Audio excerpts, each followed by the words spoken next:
In the name of the one who loves the beloved and love itself. Amen. Please be seated. I want to acknowledge that we are celebrating the experimental season of creation as I begin my sermon, but I'm not going to talk about that, okay? I'm going to talk about pottery instead, because I like pottery now, and therefore all of you have to too.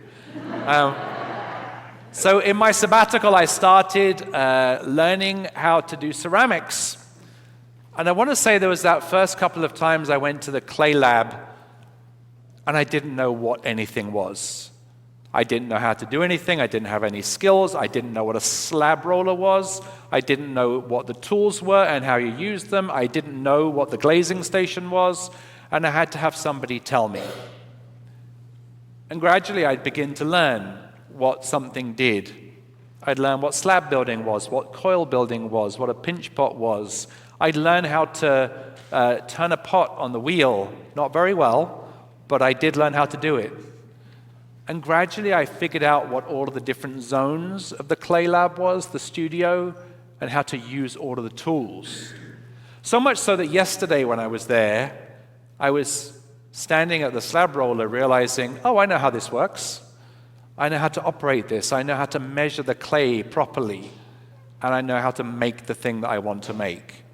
I felt like after a period of awkwardness, I had internalized a new way of being. Does that make sense? So I think Jesus is asking the people that he was talking to in today's gospel to internalize a new way of being. And I expect it felt awkward. Let's think about the scene for a moment. Jesus has been invited to a very important dinner from one of the leaders of the religious group that he is in. And if you really pay attention to the opening lines of the gospel, it's not going to be a happy, chilled out, relaxed dinner. The people all wanted to watch him to see how he behaved. It wasn't a dinner, it was an exam. He was being tested to see if this new upstart itinerant preacher would fit in the social set that were in charge of the culture of the time. Everybody watched him as he came in. But he watched them as well. I like to think that because of Jesus and who he was, that he wasn't just watching where they sat and figuring out that this social dynamic of superiority was at play, but he actually realized that he was being examined. He knew he was being tested. And what does he decide to do? Let's be honest, if it would be me, I would try and pass the test. Yes? Probably you all would too. Jesus decided to blow the whole thing up. He looked at them and said, do you see what you're doing? You're entering into this system of social superiority where you try and decide who's more important than who else. You're trying to pick the highest position. You're trying to get closest to me at the table so that you can sit right by me and feel like you're the most important person. And then he tells a parable that introduces an entirely different system of assessing how we all belong together. Don't pick the most important place. Pick a place of humility. It's interesting because their social dynamic, where they were all trying to vie for superiority, is based on the idea that there isn't enough of something to go around. There isn't enough belonging. There isn't enough acceptance. There isn't enough power. You have to grab as much power and acceptance for yourself as you can. Are you familiar with that system? Yes? I think we all are. It's the system that we know, that we've internalized, that we operate by. So when he introduces a different system, pick the lowest place, be humble, he's accessing something different. And I'll talk about that in a minute, but I want to finish with the last bit of the parable because I like that too. He then says to his host, and what I like to imagine Jesus was doing at this point is that his arm starts to kind of like move over the crowd, and as he gets to different categories of people, he's pointing at them. My host, when you invite people, you invite your friends, and you invite your family, and you invite your really wealthy neighbors, as he points at the people who are friends and family and really wealthy neighbors. Because you are engaging, let me elaborate what I think Jesus was saying, you're engaging in a system of reciprocal hospitality in which there is a kind of an arms race of just how great your dinner parties are. You want to throw a great dinner party, and then they're going to throw a great dinner party and invite you back, and then you're going to throw an even greater one. Maybe they had linen napkins, but you're going to have a linen tablecloth. And you're going to use the latest cooking technique, and you're going to impress everybody. And the whole idea of this gathering is not to be with people, it's to beat people. It's to earn your place in society. Let me suggest a different way. Invite the people that can't give you anything back. Invite everybody. Invite the people outside who you're ignoring. Invite the people that you think are unimportant. Invite them. Engage in a different system. Again, the system that he was describing was one based on a lack of something. I need to feel like I'm the most important person here because I feel insecure, so therefore I need to compete with my neighbors, and I need to be invited back by them so that we can perpetuate this cycle. Jesus is introducing another system, one in which you invite the people that bear the image of God, that are precious children of God, but have no means to reward you in return. It's a different system that we're not familiar with. It's awkward. And in this season of creation, I'd like to suggest that it reflects on a different concept that comes from the idea of God creating the world itself. The system I was describing is one in which there is an absence of things. Creation is where there is enough. Did God create enough in the world? Well, yes. The seas are teeming with life. The air is full of birds. The universe goes on almost infinitely. We have no idea where it ends. Is there enough in creation? It is a superabundance of enough. There is enough. Also, is there enough love? Is there enough affirmation? Is there enough of a sense of belonging? There can be. But it's not the system that we've learned. We've all learned to occupy a whole variety of systems.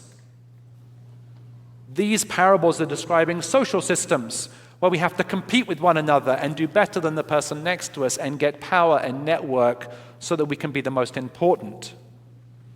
And Jesus suggests a different system, one that is full of an abundance of grace. One in which our value is not defined by how much we collected for ourselves, but by how much we gave up, by how much we offered to others. The economic systems we occupy are based on the same idea that there isn't enough. When we look at people, we say, how much can I extract from this person? How much can I get for this sale? How does the rule of supply and demand function in such a way that I can extract from the system what I need for myself? How can I amass wealth? How can I participate in capitalism in such a way that I can make myself seem the most important? And perhaps Jesus would suggest to us there is another way. He tells another parable one day. You remember the one of the landowner who wanted to collect his harvest? And he goes and gets people at 9 a.m. in the morning and says, come and harvest. Then he gets more people at 11 a.m. and says, come and harvest as well, because we've got more to do. Then he gets some other people at 2 o'clock in the afternoon, says, come and harvest. Then he gets some people at 5 o'clock and he says, come and harvest. And then at 6 o'clock, when the day is ended, I'm going to have to really remember the times that I came up with in reverse now. At 6 o'clock, when he came to give the money out, he gives the people that arrived at 5 o'clock a full day's wage. A full day's wage. Then the people that came at 3 o'clock think, we're going to get more because they got a full day's wage, but they don't. They get a full day's wage. Then the people that came at, what was the next number? 11 a.m., maybe? He said to them, I'm going to give you a full day's wage. And the people that came at 9 think they're going to get paid more, but they get a full day's wage.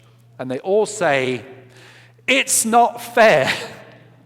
That's not how the market works. That's not how the economics of labor works. You got it wrong, Jesus. They're annoyed. And the master says, am I not allowed to give whoever from my belongings whatever I would like? And did I not give you enough? It's absurd economically.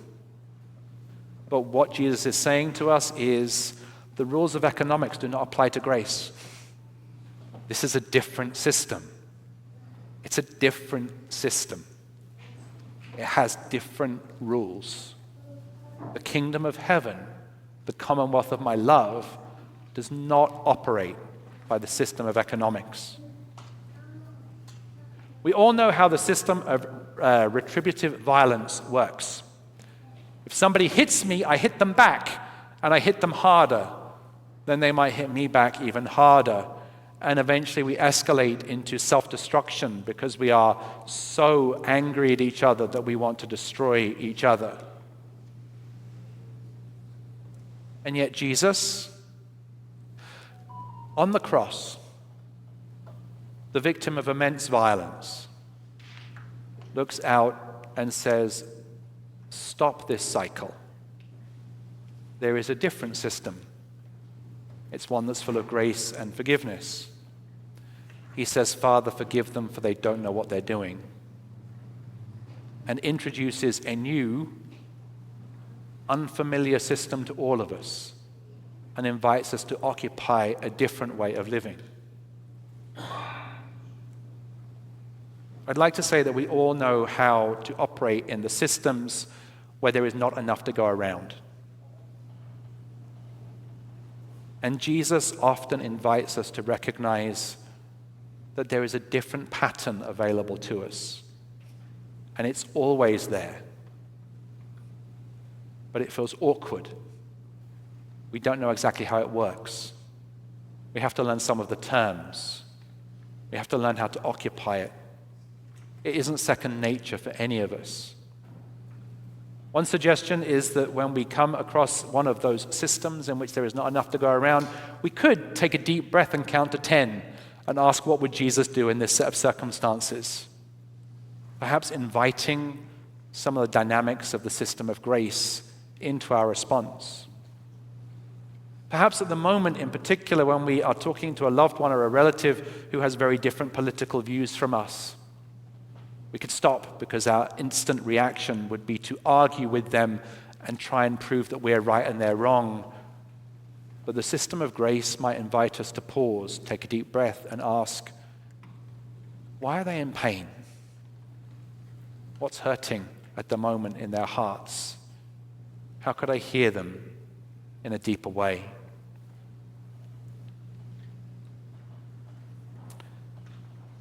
About 4 months ago when I started my clay journey, I didn't know how the slab roller worked. I didn't know what hand building was. I didn't know how to use all of the, the glazes. I didn't know how to use any of those. I felt awkward. I felt clumsy. I didn't know my way around. As we step into the systems of grace that God has given us in the person of Jesus, we're going to feel awkward and clumsy and lost. But I invite you to persist. I invite you to persist. Because the kingdom of heaven is like this. And it's worth living in the kingdom of heaven with each other. Amen.